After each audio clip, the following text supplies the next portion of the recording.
መቃብር የታተመው ድንጋይ ተንከባለለ። ሞት በድል ተዋጠ።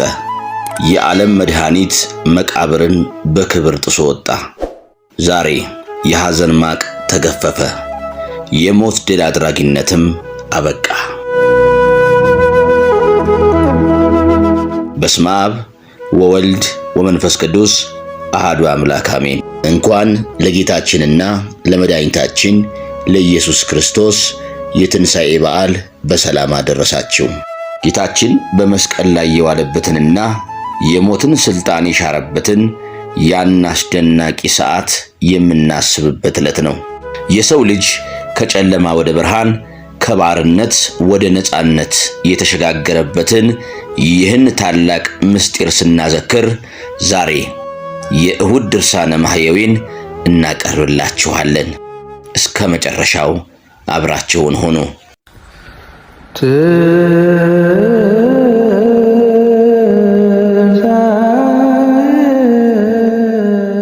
የእሁድ ድርሳነ ማሕየዊ። በአብ በወልድ በመንፈስ ቅዱስ ስም በማመን በዕለተ እሁድ የሚነበብ የሚጸለይ ሰውን ሁሉ የሚወድ ዓለምን ሁሉ የሚያድን የጌታችን የሞቱና የመከራውን ነገር የሚናገር መጽሐፍ ይህ ነው። በሰርክም ጊዜ ጌታችን ኢየሱስ በሞቱና በሕይወቱ በመስቀል ላይ ተሰቅሎ 5ቱን ሰዓት ፈጸመ። በሕይወቱ ከቀትር እስከ 9 ሰዓት ቆየ። በሞቱ ከ9 ሰዓት እስከ 11 ሰዓት ተሰቅሏልና ከዘመዶቹም ከደቀ መዛሙርቱም ካመኑበትም ሕዝብ ወገን አንድስ እንኳ ከመስቀል የሚያወርደው አላገኘም። አይሁድም ከመስቀል የሚያወርደው ሰው እንደሌለው ባዩ ጊዜ በእሳት ያቃጥሉት ዘንድ ሥጋውን ስጠን ብለው ለመኑት።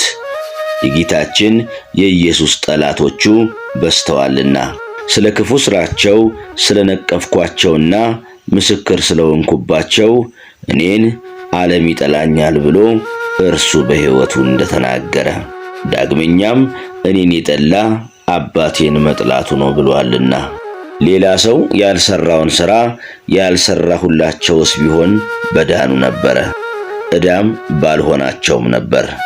ዛሬ ግን አዩኝ፣ እኔንም አባቴንም ጠሉ።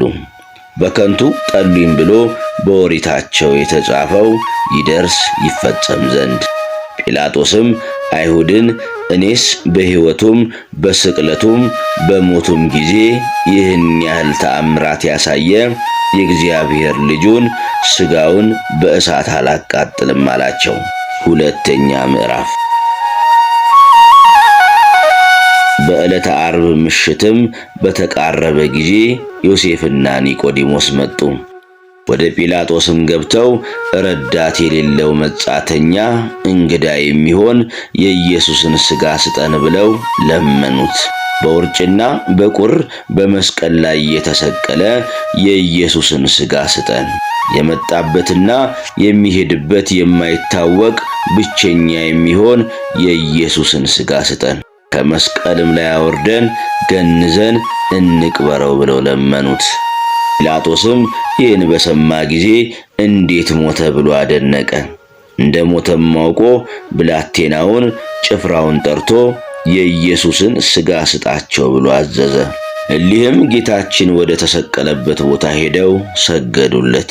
የተቸነከረባቸውንም የብረት ችንካር ከእጆቹና ከእግሮቹ ከደረቱም ነቅለው አወጡት። ከመስቀሉም ጋር የታሰረበት የወገቡን ገመድ ፈቱ።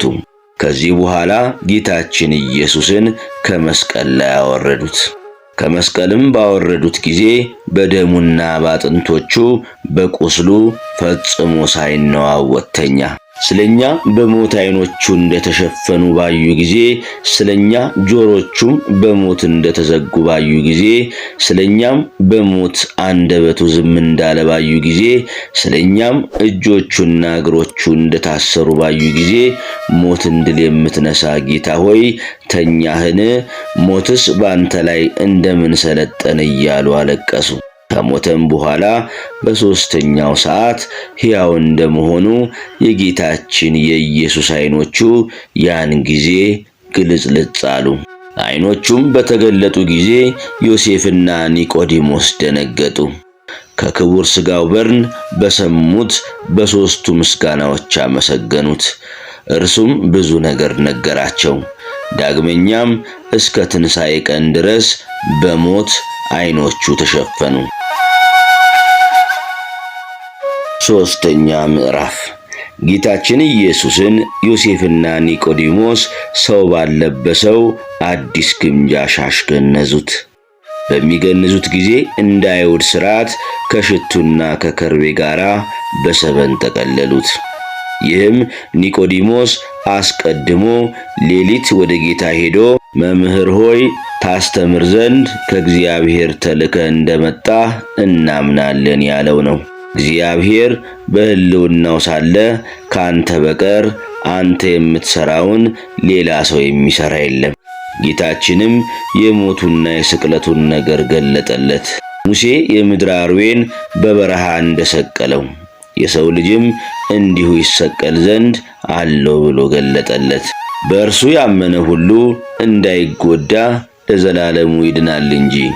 እግዚአብሔር አንድ ልጁን ለሰው ቤዛ አድርጎ አሳልፎ እስከ መስጠት ደረሰ። ይህን ዓለም ወዶታልና። በእርሱ ያመነ ሁሉ የዘላለም ሕይወት ያገኛል እንጂ እንዳይጎዳ እግዚአብሔር በዓለም ይፈርድ ዘንድ ልጁን ወደዚህ ዓለም አላከውምና ዓለሙን ያድነው ዘንድ ነው እንጂ። በእርሱ ያመነ እንዳይፈረድበት በአዲስ ግምጃ ሻሽ እንደገነዙት ሰው ባልተቀበረበት በአዲስ መቃብር ጌታችን ኢየሱስን ቀበሩት።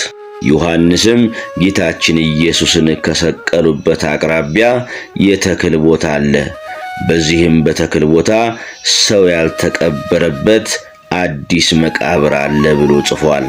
በዚያም ጌታችን ኢየሱስን ቀበሩት። የአይሁድ ዓርብ ጊዜው መሽቶ ነበርና መቃብሩም በተሰቀለበት ቦታ ቅርብ ነበረ። መቃብሩንም በታላቅ ደንጊያ ገጥመውት ሄዱ። ያም ቀን ለቀዳሚት አጥቢያ ዓርብ ማታ ነበር። ከገሊላ የተከተሉት ሴቶችም ሥጋው እንደምን እንደተቀበረ መቃብሩን አዩ። ጌታችን ኢየሱስን መጠን ያለው መቃብር እንደምን እንደወሰነውና እርሱ በሰማይ በምድር የመላ ሲሆን እንደ ሙታን እንደምን እንደተወሰነ ተመለከቱ። ዮናስ በአንበሪ ሆድ 3 መዓልት 3 ሌሊት እንዳደረ የሰው ልጅም በመቃብር 3 መዓልት 3 ሌሊት ያድራል ብሎ የተናገረው ቃሉ እውነተኛ ነውና ድንቅ በሚሆን በመቀበሩም ሙስና መቃብርን አጠፋልን። ከዚህ በኋላ የካህናት አለቆችና ፈሪሳውያን ተሰብስበው ወደ ጲላጦስ ሄደው መማለጃ 133 ወቄት ወርቅ ሰጡትና ይህ የሚያስት ሰው በሕይወቱ ሳለ በሦስተኛው ቀን እነሳለሁ ያለውን ቃል አሰብን። አሁንም መቃብሩን እስከ 3 ቀን ጠብቁ ብለህ እዘዝ አሉት። ደቀ መዛሙርቱም ሌሊት መጥተው በድኑን ሰርቀው እንዳይወስዱ ለሕዝቡም ከሙታን ተለይቶ ተነሳ እንዳይሉ ከቀደመች በደሉ የኋለኛይቱ በደሉ የከፋች ትሆናለችና አሉት። ጲላጦስም መማለጃ ስለተቀበለ የወታደር ጭፍሮች ተቀብላችሁ እናንተ እንዳወቃችሁ ሂዱ፣ መቃብሩን አስጠብቁ አላቸው። የካህናት አለቆችና ፈሪሳውያንም ወታደሮችን ይዘው 99 በሚሆን መቆለፊያቸው መቃብሩን ቆለፉ። አራቱም ሹማምንቶች ከ400 ጭፍራ ጋር የጌታችን የኢየሱስን መቃብር እስከ 3 ቀን ድረስ እየጠበቁ ተቀመጡ። አራተኛ ምዕራፍ። ሞትን ያጠፋ ሞትን ድል የነሳ ጌታችን ኢየሱስ ግን አይሁድን ይህን ቤተ መቅደስ አፍርሱት፣ እኔ በሦስተኛው ቀን አነሳዋለሁ እንዳላቸው በእውነት በሦስተኛው ቀን ከሙታን ተለይቶ ተነሳ። አንበሳ ከተኛበት ፈጥኖ እንዲነሳ፣ ወይን ጠጥቶ የሰከረ ኃይለኛ ፈጥኖ እንዲነሳ፣ በመንፈስ ቅዱስና በአባቱ ኃይል በራሱም ሥልጣን ፈጥኖ ተነሳ። የሞት ቁራኝነትንም አጠፋ፣ ሞት ሊይዘው አይችልምና። የተገነዘበትንም ልብስ ትቶ ልብሰ መንግሥቱን ለብሶ ተነሳ።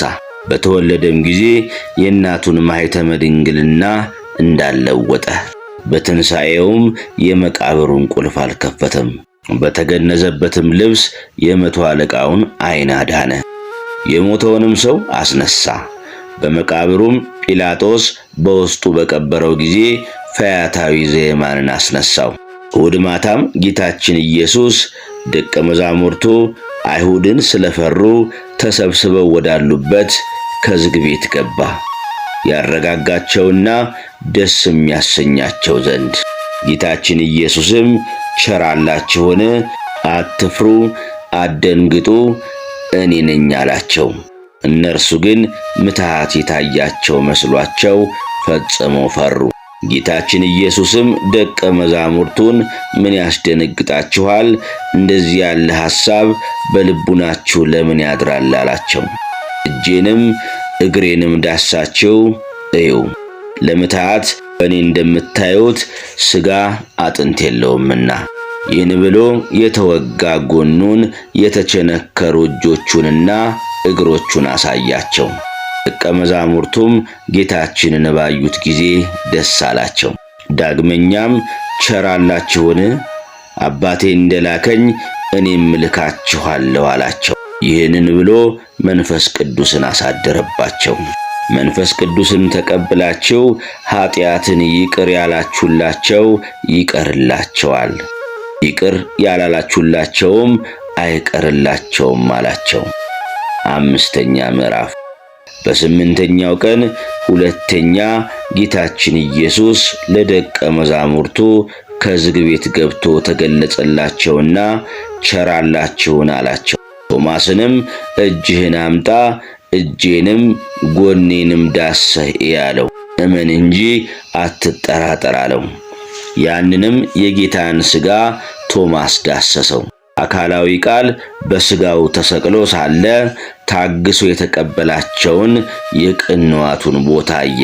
ቶማስም በዳሰሰው ጊዜ ከመለኮትነቱ እሳትነት የተነሳ እጁ ተቃጠለ። ቶማስም ደንግጦ አቤቱ ፈጣሪዬ፣ ጌታዬ አለ። ጌታችን ኢየሱስም አየኸኝና አመንከኝን? ደጋጎቹስ ሳያዩኝ የሚያምኑብኝ ናቸው ብሎ መለሰለት። ጌታችን ኢየሱስም በደቀ መዛሙርቱ ፊት በዚህ መጽሐፍ ያልተጻፈ ሌላ ብዙ ተአምራትን አደረገ። ይህም የተጻፈው ኢየሱስ ክርስቶስ የእግዚአብሔር የባሕሪ ልጁ እንደሆነ ታምኑ ዘንድ ነው። በእርሱም ስም አምናችሁ የዘላለም ሕይወትን ታገኙ ዘንድ ነው። ጌታችን ኢየሱስም ከደቀ መዛሙርቱ ጋር እየበላ እየጠጣ እስከ 40 ቀን ድረስ ተቀመጠ።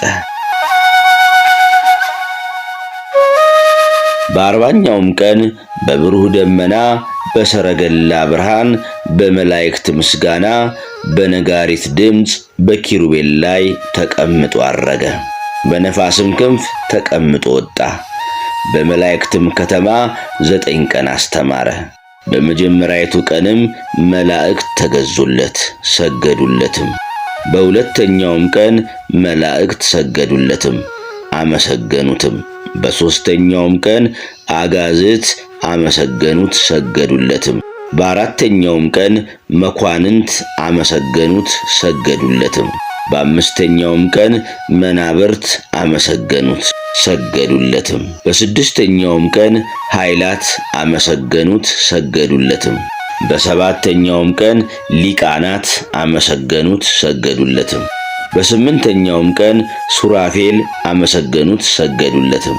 በዘጠነኛውም ቀን ኪሩቤል አመሰገኑት ሰገዱለትም። በዘጠነኛውም ቀን ኪሩቤል አመሰገኑት ሰገዱለትም።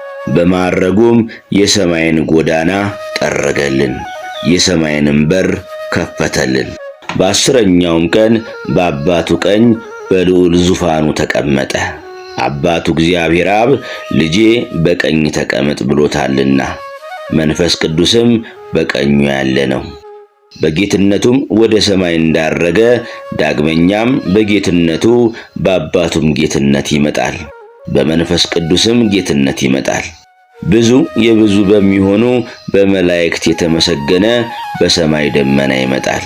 መብረቅ ከምስራቅ እስከ ምዕራብ አንድ ጊዜ እንደሚታይ ይመጣል። ከመስቀሉም ከችንካሩም ከሾም አክሊሉ ጋራ በተወጋበትም ጦርም ጋራ ሐሞትም ከጠጣበትም ጋራ የተቸነከሩ የእጆቹም የእግሮቹም ደም እየፈሰሰ የተወጋ ጎኑም ደም እየፈሰሰ ለዘላለም የሚሆን ቸርነቱን ለመፈጸም ይመጣል።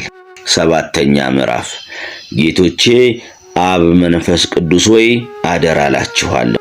እመቤቴ ማርያም አንቺንም እማልድሻለሁ፣ ቃል ኪዳንም ግቢልኝ እልሻለሁ።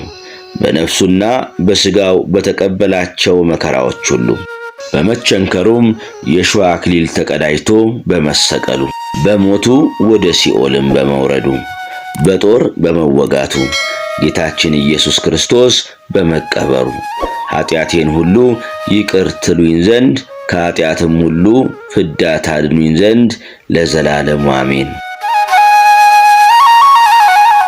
ይሁዳ አርኬ መስቀልን ታግሰ በመስቀል ላይ 5 ሰዓት የቆየ ክርስቶስ በሕያው ሥጋህና በሞተ ሥጋ ለአይሁድ 40 ዘመን እንደሰጠ የንስሐ ዕድሜ ስጠኝ፣ በድንገትም አትግደለኝ። ክርስቶስ ሆይ በፍቅር ከአይሁድ ፍቅር የተለዩ ወገኖች ወልድ ከመስቀል ጋር የተቸነከረና የተሰቀለ ሆኖ እንዳያድር ከጲላጦስ ዘንድ ሥጋህን ለማውረድ ለመኑ። ባወረድሁም ጊዜ በምስጋና ቃል ከመስቀሉ ወርዶ ለሁሉ ሕይወትን አደረገ አሉ። በዋግራ ሽቱና በከርቤ ገርዜም በሚባል ልብስም ሙታን እንደሆኑ እንደ አይሁድ ሕግ የገነዙ የታመነ ሟች ስትሆን ዓይኖችን የገለጥክ ፈጣሪ ክርስቶስ ሆይ በምዕራብ ቦታ አታስቀምጠኝ፣ ኩነኔና ደይን በዚያ የተዘጋጀ ነውና። 2 የሆኑ የኦሪት ጻድቃን በታች ወዳለ ወደ መሬት አውርደው የቀበሩ በዮሴፍ ተክል ቦታ የታነጸ መቃብር 3 ክንድ ሲሆን እንዴት ቻለ? እስከ ትንሣኤስ ድረስ በውስጡ እንዴት ተኛ?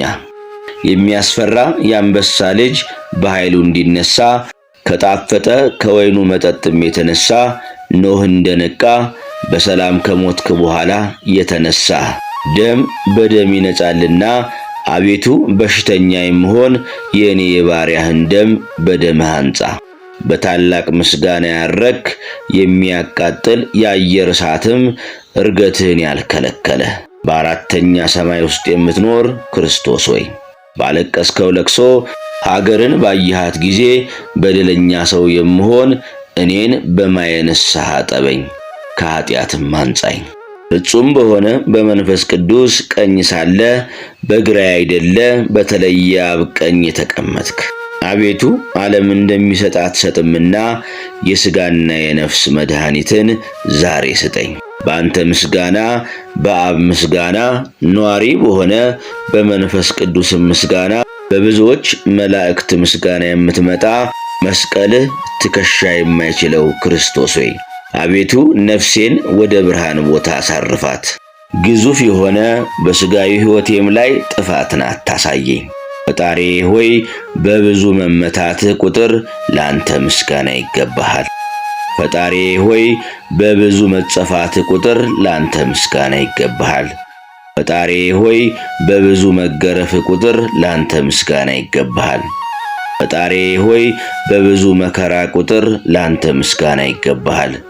ሞትን የተቀበልክ ንጉሴ ሆይ ላንተ ምስጋና ይገባሃል። ጌታዬ ኢየሱስ ክርስቶስ ሆይ ኃጢአቴን አስተስርይልኝ፣ በደሎቼንም አጥፋልኝ። የኔ የባሪያህን የዕለት ጠላቶቼንና ጥንተ ጠላቶቼን አስታክስልኝ። ለዘላለሙ በእውነት ይሁን፣ በእውነት ይደረግልኝ። አሜን። በሞቱ ሕይወትን የሰጠን በትንሣኤውም ተስፋችንን ያደሰልን አምላካችን ስሙ የተመሰገነ ይሁን። ዮሴፍና ኒቆዲሞስ ጌታን በክብር እንደገነዙትና እንደቀበሩት እኛም ቃሉን በልባችን አኑረን በትንሣኤው ብርሃን እንመላለስ። ይህ በዓል የሕይወታችንን መቃብር የሚከፍት የጨለማውን ዘመን በብርሃን የሚተካ ይሁንልን። ክርስቶስ ተንሥአ እሙታን በአብይ ኃይል ወስልጣን አሰሮ ለሰይጣን አግዓዞ ለአዳም ሰላም እምይእዜሰ ኮነ ፍስሐ ወሰላም። መልካም የትንሣኤ በዓል